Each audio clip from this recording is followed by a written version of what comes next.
In February 2025, the Bharatiya Janata Party secured a massive mandate in Delhi, immediately pledging a 1.03 lakh crore rupee budget for a Viksit Delhi.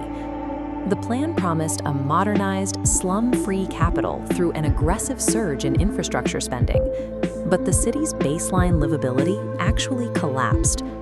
By the end of 2025, Delhi faced a catastrophic winter pollution crisis.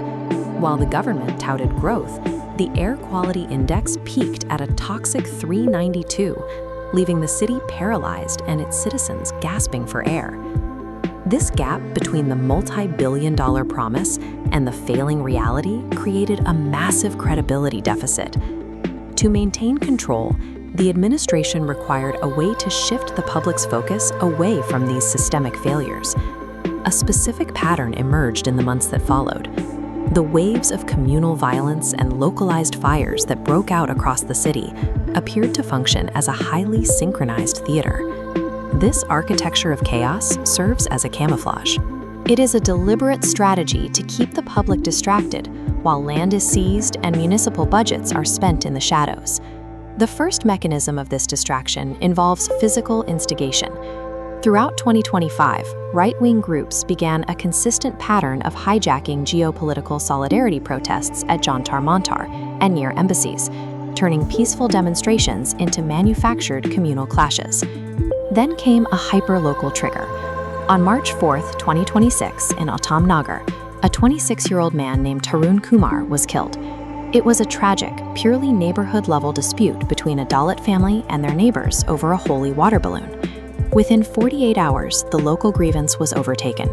Outsiders flooded into Uttam Nagar, waving hundreds of identical orange flags and torching vehicles, weaponizing the grief of a single family to ignite a citywide flashpoint. This escalation mirrored the timing of nationwide protests regarding conflicts in West Asia. By lighting a fire in Delhi's neighborhoods, the instigators forced minority communities into a defensive posture, making them justify their patriotism rather than questioning domestic failures. This physical instigation effectively shifts the entire public discourse. It replaces dangerous questions about missing jobs or broken sewage systems with a cycle of arguments over religious loyalty. But a physical mob only reaches a few blocks. To make this panic feel inescapable for 30 million people, the localized violence had to be magnified through a second mechanism: digital coordination. The groundwork was laid months in advance. Seemingly benign Instagram pages dedicated to animal welfare and dog lover communities amassed hundreds of thousands of followers through innocent viral content. As the March 2026 riots began, these accounts simultaneously abandoned their animal rescue posts. They pivoted to blasting their followers with hyper-targeted riot memes and communal hate speech. These networks act as digital sleepers.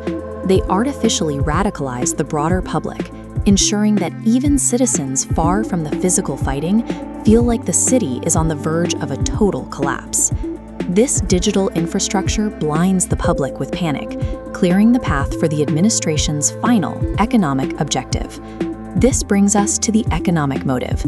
While the Slum-Free Delhi initiative was sold as a legal triumph of redevelopment, the reality for those living in the city's poorest clusters involved a much more brutal process. Between March 11th and 13th, massive fires broke out at the Matiala fish market and the Palm slum clusters. Hundreds of shanties were destroyed, leaving thousands of families homeless. The official cause was cited as short circuits. This timeline reveals a distinct correlation. These fires peaked at the exact moment the engineered communal riots commanded the city's complete attention. The municipal response followed a precise schedule. As the smoke cleared, government bulldozers arrived to clear the rubble, claiming the land for redevelopment before the residents could even search for their belongings. These fires act as weaponized, off-the-books land clearances. They execute municipal goals without the delays of legal process or the cost of compensation, perfectly hidden by the chaos of the riots. The effectiveness of this strategy relies on the public following a specific script, but that script is vulnerable the moment people refuse to play their assigned roles. In Sabapur, a local councillor attempted to incite a clash outside a mosque, daring the community not to hold their Friday prayers. It was an invitation to a riot.